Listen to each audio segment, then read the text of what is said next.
முதலமைச்சர் விஜய் பிறந்தநாளையொட்டி சேலத்தில் ரத்த தான முகாமை அமைச்சர் விஜய் தமிழன் பார்த்திபன் ரத்த தானம் வழங்கி தொடங்கி வைத்தார். 1000க்கும் மேற்பட்டவர்கள் பங்கேற்ற நிலையில் பொதுமக்களுக்கு இடையூறு தரும் பேனர்களை தவிர்த்து நலத்திட்ட உதவிகள் வழங்க கட்சியினருக்கு அறிவுறுத்தியதாக அமைச்சர் தெரிவித்தார். தென்காசி மாவட்டம் கடையநல்லூர் தொகுதியில் நடைபெற்ற விழாவில் 52 மாணவர்களுக்கு தலா 20,000 வீதம் மொத்தம் 10,40,000 ரூபாய் கல்வி உதவித் தொகையை அமைச்சர் ராஜு வழங்கினார்.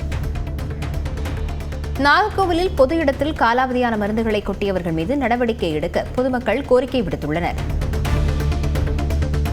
கன்னியாகுமரி மாவட்டம் நாகர்கோவில் புத்தேரி மேம்பாலம் அருகே காலாவதியான மருந்துகள் உள்ளிட்ட மருத்துவ கழிவுகள் கொட்டப்பட்ட சம்பவம் அதிர்ச்சியை ஏற்படுத்தியுள்ளது. இதனால் சுகாதார பாதிப்பு ஏற்படும் அபாயம் ஏற்பட்டிருக்கும் நிலையில் கழிவுகளை கொட்டிய மர்ம நபர்களை கண்டறிந்து கடும் நடவடிக்கை எடுக்க வேண்டும் என்று பொதுமக்கள் கோரிக்கை விடுத்துள்ளனர். முதலமைச்சர் விஜயின் 52வது பிறந்தநாளையொட்டி சென்னை அடுத்த அயப்பாக்கத்தில் 52 பள்ளி குழந்தைகள் பரதநாட்டியம் உள்ளிட்ட நடனங்களை ஆடி சாதனை படைத்தனர். வில்லிவாக்கம் ஊராட்சி ஒன்றிய தாவேக சார்பில் நடைபெற்ற முதலமைச்சர் விஜயின் பிறந்தநாள் நிகழ்ச்சியில் 52 பள்ளி குழந்தைகள் 52 நிமிடங்கள் பரதநாட்டியம் ஆடி அசத்தினர். இதையடுத்து பொதுமக்களுக்கு பிரியாணி உணவு வழங்கப்பட்டது.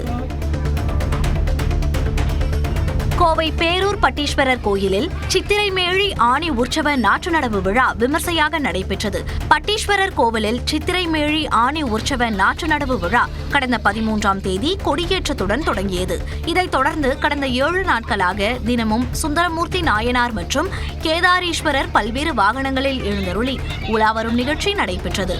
இதையடுத்து செங்கல் நாற்று எடுத்து வரப்பட்டு கோயில் வயலில் இறங்கி நாற்று நடவு செய்யும் ஆணி உற்சவ நாற்று நடவு திருவிழா விமர்சையாக நடைபெற்றது. தமிழ்நாடு முதலமைச்சர் விஜயின் பிறந்தநாளை முன்னிட்டு மதுரை மாவட்டம் பேரையூரில் உள்ள சலூன் கடையில் ₹1 முடி திருத்தம் செய்யப்படும் என்று அறிவிக்கப்பட்டுள்ளது. பேரையூர் முக்கு சாலை அருகே முனீஸ்வரன் மற்றும் அவரது சகோதரர் பாண்டி வந்தா வெட்டுவோம் என்ற பெயரில் சலூன் கடை நடத்தி வருகின்றனர்.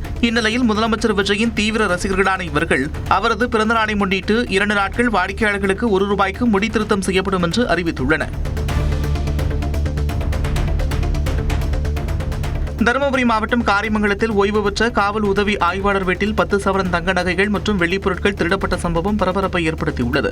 பாலாஜி நகர் பகுதியில் வசித்து வரும் ஓய்வு பெற்ற சிறப்பு காவல் உதவி ஆய்வாளர் ரங்கராஜ் வீட்டில் யாரும் இல்லாத நேரத்தில் வீட்டின் கதவை உடைத்து உள்ளே சென்ற கொள்ளையர்கள் பீரோவில் இருந்த 10 சவரன் நகைகள் மற்றும் வெள்ளிப் பொருட்களை திருடி சென்றனர். இதுகுறித்து காரிமங்கலம் காவல் நிலைய காவலர்கள் வழக்கு பதிவு செய்து விசாரணை நடத்தி வரும் நிலையில் கொள்ளையர்கள் சிசிடிவி கேமராக்களை உடைக்கும் காட்சிகள் வெளியாகியுள்ளது.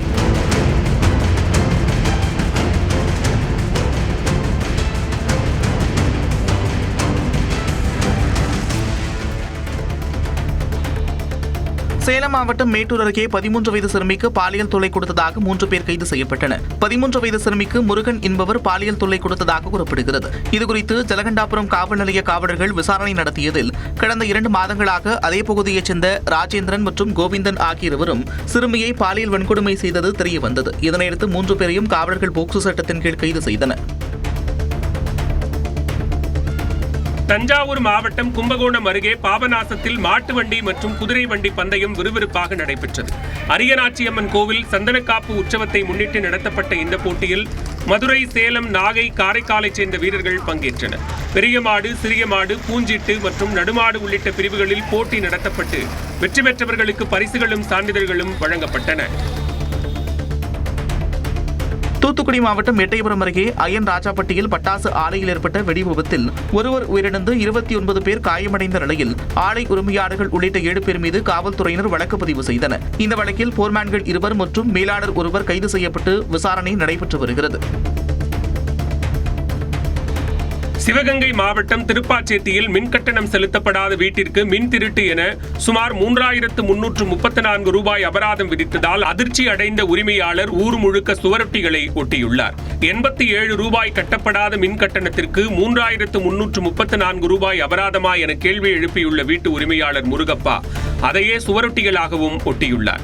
அதிகாரிகளின் தவறான அணுகுமுறையால் முறைகேடாக அதிக கட்டணம் வசூலிப்பதாக புகார் தெரிவித்துள்ளார். பியூஸ் கேரியர் அகற்றப்பட்டு மின் திருட்டு நடைபெற்றதாக அதிகாரிகள் கூறுகின்றனர். ஆனால் முருகப்பா தரப்பில் பியூஸ் கேரியரே அகற்றப்படவில்லை என்று தெரிவிக்கப்பட்டுள்ளது. கல்பாக்கத்தில் யோகா செய்துவிட்டு நீச்சல் குளத்தில் குளித்தவர் மாரடைப்பு ஏற்பட்டு உயிரிழந்தார். செங்கல்பட்டு மாவட்டம் கல்பாக்கத்தில் யோகா செய்துவிட்டு நீச்சல் குளத்தில் குளித்த கல்பாக்கம் அணுமின் நிலைய ஊழியர் திடீரென மாரடைப்பு ஏற்பட்டு உயிரிழந்தது அதிர்ச்சியை ஏற்படுத்தியுள்ளது. உத்தரப்பிரதேச மாநிலத்தைச் சேர்ந்த அமன் மிஸ்ரா என்பவர் யோகாசனம் செய்துவிட்டு நீச்சல் குளத்தில் குளித்தபோது திடீரென உடல்நலக் குறைவு ஏற்பட்டு மயக்கம் அடைந்து நீரில் மிதந்துள்ளார். மருத்துவமனைக்கு கொண்டு சென்றபோது பரிசோதித்த மருத்துவர்கள் ஏற்கனவே சர்க்கரை நோய் உள்ள அமன் மிஸ்ராவுக்கு உணவு சாப்பிடாமல் வெறும் களைப்புடன் குளிக்கும் போது சர்க்கரை அளவு மற்றும் நோய் எதிர்ப்பு சக்தி குறைந்து மாரடைப்பு ஏற்பட்டு இறந்திருக்கலாம் என தெரிவித்தார்.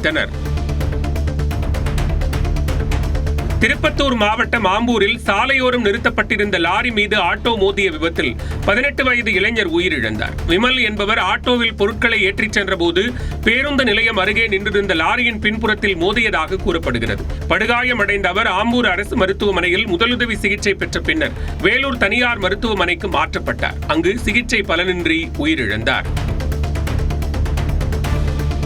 காஞ்சிபுரத்தில் முதலமைச்சர் விஜயின் 52வது பிறந்த நாளையொட்டி 52 கிலோ கேக்கை அமைச்சர்கள் தென்னரசு மற்றும் ரஞ்சித்குமார் ஆகியோர் வெட்டி கொண்டாடினர். காஞ்சிபுரம் மாவட்ட தமிழக வெற்றிக் கழகம் சார்பில் நடைபெற்ற நிகழ்ச்சியில் சிறுவர்களுக்கு சைக்கிள், விளையாட்டு உபகரணங்கள், பெண்களுக்கு தையல் இயந்திரம், வீட்டு உபயோகப் பொருட்கள் உள்ளிட்டவை வழங்கப்பட்டன.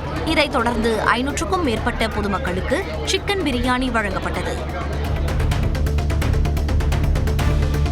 திண்டிவனம் திரௌபதி அம்மன் ஆலயத்தில் அக்னி வசந்த விழா வெகு விமர்சையாக நடைபெற்றது. திருவிழாவின் முக்கிய நிகழ்வாக சக்தி கரகம் முன்னே செல்ல அர்ஜுன மகாராஜா, பீமன் 18ஆம் நாள் போருக்கு செல்லும் நிகழ்வு நடைபெற்றது. தொடர்ந்து ஏராளமான பக்தர்கள் தீ மிதித்து வேண்டுதலை நிறைவேற்றினர்.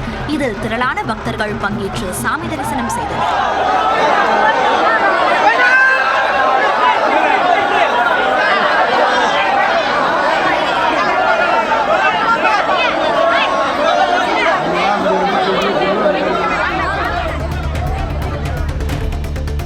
திருவள்ளூர் மாவட்டம் பள்ளிப்பட்டு அருகே கஞ்சா விற்பனையில் ஈடுபட்ட 2 பேர் கைது செய்யப்பட்டனர். ஆந்திர எல்லைப் பகுதியில் உள்ள வெளியகரம் அருகே காவலர்கள் ரோந்து பணியில் ஈடுபட்ட போது அங்கிருந்து 2 பேரை பிடித்து விசாரித்தனர். அப்போது அவர்கள் கஞ்சா விற்பனையில் ஈடுபட்டது தெரியவந்தது. இதனையடுத்து கொளத்தூர் ஜெயந்தி காலனியைச் சேர்ந்த ஜெயபிரகாஷ், ரங்கையப்பள்ளி கிராமத்தைச் சேர்ந்த சூர்யா ஆகிய இருவரை கைது செய்த காவலர்கள் அவர்களிடமிருந்து 100 கிராம் கஞ்சாவை பறிமுதல் செய்தனர். கோவை மாவட்டம் மேட்டுப்பாளையம் அருகே மனைவியை கொன்று சாக்குப்பையில் மூட்டை கட்டி கிணற்றில் வீசிய கணவர் கைது செய்யப்பட்டார். பீகாரைச் சேர்ந்த சங்கீதா தேவி கடந்த 17ஆம் தேதி அன்னூர் அருகே செயல்படாத தொழிற்சாலை வளாகத்தில் உள்ள கிணற்றில் சடலமாக கிடந்தார். இது தொடர்பாக காவல்துறையினர் நடத்திய விசாரணையில் சந்தேகத்தின் காரணமாக சங்கீதா தேவியை கொலை செய்து கிணற்றில் வீசிய அவரது கணவர் சோட்டாலால் மண்டல் பீகார் தப்பியது தெரியவந்தது. இதனையடுத்து அவரை தேடி கைது செய்த காவல்துறையினர் சிறையில் அடைத்தனர். சீர்காழி அருகே 500க்கும் மேற்பட்ட மாற்றுக் கட்சியினர் தமிழக வெற்றிக் கழகத்தில் இணைந்தனர். மயிலாடுதுறை மாவட்டம் குண்டல் ஊராட்சியில் மாற்றுக் கட்சியினர் தாவேக்கவில் இணையும் நிகழ்ச்சி நடைபெற்றது. இதில் பெண்கள், இளைஞர்கள் என ஏராளமானோர் மாவட்ட செயலாளர் கோபிநாத் முன்னிலையில் தாவேக்கவில் இணைந்தனர்.